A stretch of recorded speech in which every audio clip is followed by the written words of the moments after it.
annonce du changement à la tête de l'enseignement catholique. Un nouveau directeur diocésain est nommé. Il s'appelle Philippe Cléache, c'est ça ? Il arrivera au mois d'août ou pour septembre. Monsieur Bonamy prend ses droits à la retraite, c'est ça ? Tout à fait. Monsieur Bonamy part en retraite à la fin au mois de juillet, là, après la fin de l'année scolaire et universitaire. J'aurai l'occasion de lui dire toute la gratitude du diocèse et la mienne propre pour le travail qu'il a fait, en particulier dans le souci qu'il a habité tout au long de ces années là où il a été présent dans la direction diocésaine, de tisser, de renforcer les liens entre l'enseignement catholique et le diocèse. Faire en sorte que vraiment, on se sente bien en phase les uns avec les autres, que les relations soient réelles. Bien entendu, c'est quelque chose qu'il a reprise de ce qu'il y avait des directeurs diocésains qui l'avaient précédé et des évêques qui l'avaient précédé. Je me souviens des évêques qui m'avaient précédé. Je me souviens en particulier du slogan qu'on me rapportait concernant Monseigneur Soubrier. Monseigneur Soubrier répétait, c'est pas l'école et la paroisse, c'est l'école dans la paroisse.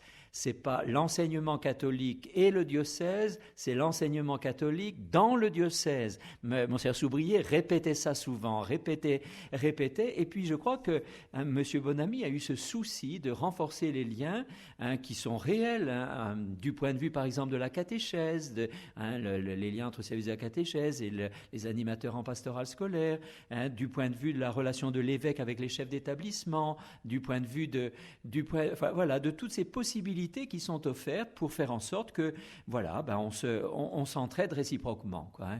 Et donc j'ai beaucoup de gratitude à l'égard de Monsieur Bonamy et je le lui dirai à l'occasion de son départ. Bien sûr, nous accueillons donc un nouveau directeur diocésain, comme vous le disiez. Monsieur Cléache arrive de la direction diocésaine d'Amiens. Il arrive de la Somme. Il a exercé auparavant comme chef d'établissement à Paris. Il a été chef d'établissement de plusieurs établissements à Paris avant d'être nommé directeur diocésain de la Somme. Et de là, il arrive maintenant de la Picardie, il arrive en Loire-Atlantique, sans doute, comme vous le disiez, pour la rentrée scolaire. Dans un diocèse où l'enseignement catholique a des projets d'avenir et des redéploiements à imaginer, à inventer, à initier en fonction de l'évolution démographique ? Tout à fait. Je crois que de ce point de vue-là, il y a déjà des travaux qui ont été faits. On peut dire qu'il y a eu un travail de prospective qui a été fait au niveau de la direction diocésaine. Il s'agit bien entendu d'essayer de deviner, parce qu'il n'est pas si facile que ça de le faire, mais en tous les cas de deviner un peu quels vont être les besoins à l'échéance de 10 ans, par exemple, pour les établissements scolaires du département, et donc d'essayer de savoir déjà quels pourraient être les lieux du département qui accueilleront des populations jeunes les prochaines années. Alors, on fait appel à des spécialistes de la prospective, on fait appel, bien entendu, tout ça est aussi fragile parce que c'est tributaire de l'évolution économique, c'est tributaire de tellement de choses, l'arrivée de jeunes familles dans une région. Mais voilà, on peut estimer que des projets des familles jeunes vont s'installer dans la région et il est important d'anticiper ça pour vérifier si on a suffisamment de lieux, de classes, d'établissements pour pouvoir les accueillir dans les limites des possibilités de l'enseignement catholique, qui sont là aussi, il y a des budgets très serrés, il n'y a pas de grands moyens, mais en tous les cas, au moins faire ce qu'on peut faire. Voilà. Donc ça, c'est un aspect de sa tâche. Mais ça ne suffirait pas. Il s'agit aussi, c'est le rôle du directeur diocésain de l'enseignement catholique, il s'agit aussi d'élaborer, de penser, quelques grandes orientations pour l'enseignement catholique ici en Loire-Atlantique. Qu'est-ce qui est pour nous important, Qu'est-ce qui est pour nous important ? Je prends un exemple pour Monsieur Bonamy.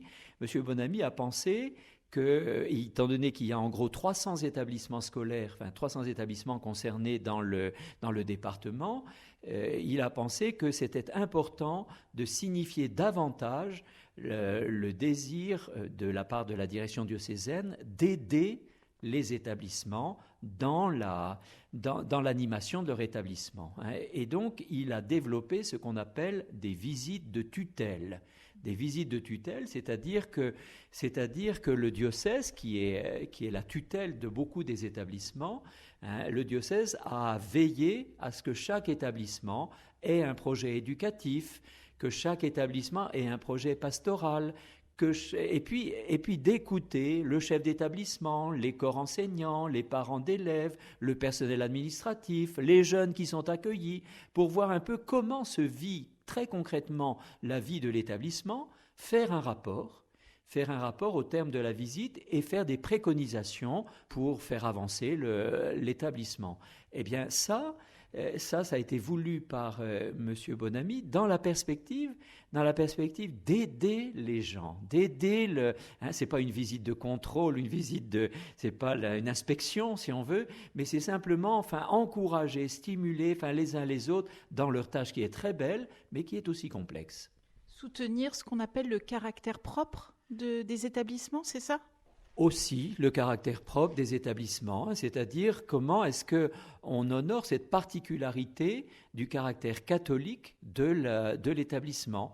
Alors, ça se vérifie à travers un projet pastoral, c'est-à-dire comment est-ce qu'on accompagne, s'il y a de la catéchèse, s'il y a de la culture chrétienne, comment est-ce qu'on accompagne des enfants qui envisageraient une perspective sacramentelle, etc. Mais pas seulement ça. C'est-à-dire que l'évangile, c'est ça le propre un peu de l'enseignement catholique, c'est que l'évangile doit pouvoir irriguer la totalité de la vie de l'établissement. C'est-à-dire il doit irriguer la mission du chef d'établissement. Il doit aider la communauté éducative à vivre sa mission, à vivre sa mission. Et donc, il y a différents aspects là qui ont été retenus à ce sujet-là. Il y a eu quatre grandes missions, si on veut, qu'il fallait repérer. L'accueil des plus petits, par exemple. Quelle est l'attention qu'on a à l'égard des plus petits. Il y a un autre aspect qui pourrait être de considérer que la vie d'un jeune, la vie d'un enfant, elle se vit toujours au sein d'une communauté. La tradition chrétienne pense l'éducation au sein d'une communauté, une communauté éducative. Comment est-ce qu'on fait prendre conscience à un enfant qu'il n'est pas qu'un individu, qu'il est une personne en relation avec d'autres personnes et qu'il a à vivre cette dimension communautaire. Et puis, il y a également, bien évidemment, toute la dimension spirituelle, c'est-à-dire que je saisis la personne humaine dans la totalité de ses dimensions. C'est peut-être une caractéristique de l'enseignement catholique.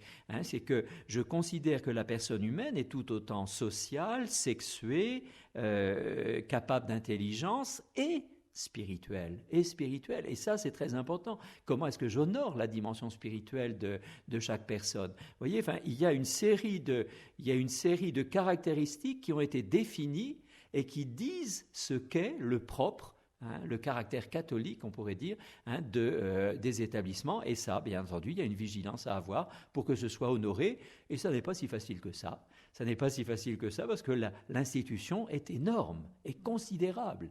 Il ne faut pas oublier qu'il y a en gros 100 000 élèves qui sont scolarisés. C'est que c'est énorme, énorme. Et donc, inévitablement, il y a des situations plus ou moins faciles. Il y a des situations... Mais l'important surtout, c'est que les uns et les autres, on accepte de faire le petit pas qu'on peut faire aujourd'hui.